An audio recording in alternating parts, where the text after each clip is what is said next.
For inviting me here to speak to you all tonight. I'd like to also thank each and every veteran and all of you for supporting this function tonight. And the real reason we're here tonight is to give thanks to some brave men and women. So if I can get all the veterans to stand up for a minute, please.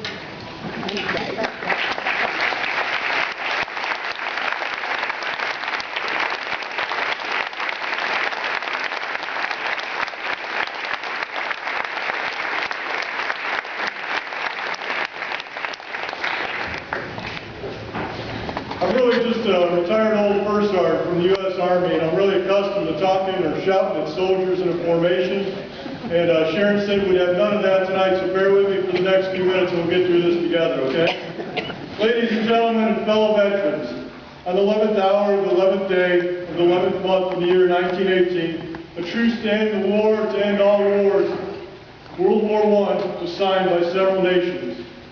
3 years later, President Warren G. Harding officiated at the interment ceremonies for the tomb of the unknown soldier at the Memorial Amphitheater in Arlington National Cemetery. With a layer of French soil beneath the casket and a spray of white roses adorning the top, the artillery burst forth in salvos, and when the last echo had died away, the mournful notes of taps rose upon the quiet air. Farewell to a soldier dead. His final journey had ended November 11, 1921, Armistice Day, now known as Veterans Day. Our unknown had come home. The premise when Johnny and Jane come marching home is most appropriate, especially with our very own National Guard unit here in Medina scheduled to return home within the next few weeks. Being a nation at war, and even with the hopes of withdrawing our troops from Iraq in the near future, our enemies will continue to attack democracy in places like Afghanistan, the Philippines, and New Guinea.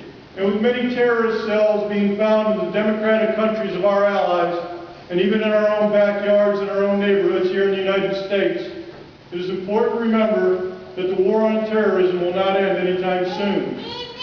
Our men and women within the armed forces are the finest, best trained fighting force this planet has ever seen.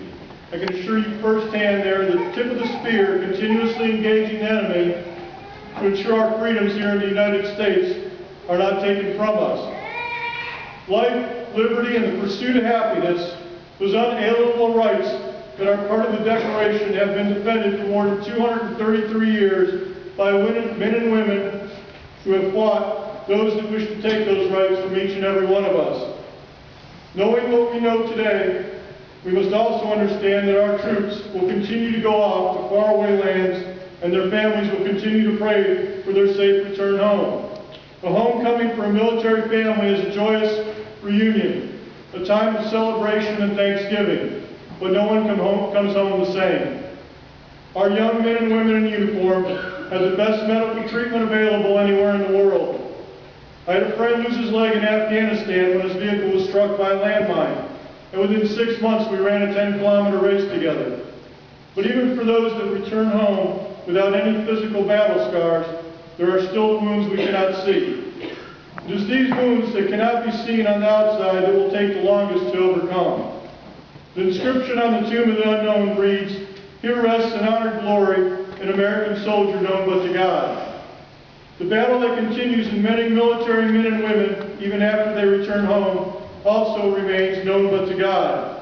It will take many years for these wounds to heal. These warriors will need the assistance and support of an entire community, family, friends, parishioners, and employers. It is the duty of us all to help those veterans that call out for aid.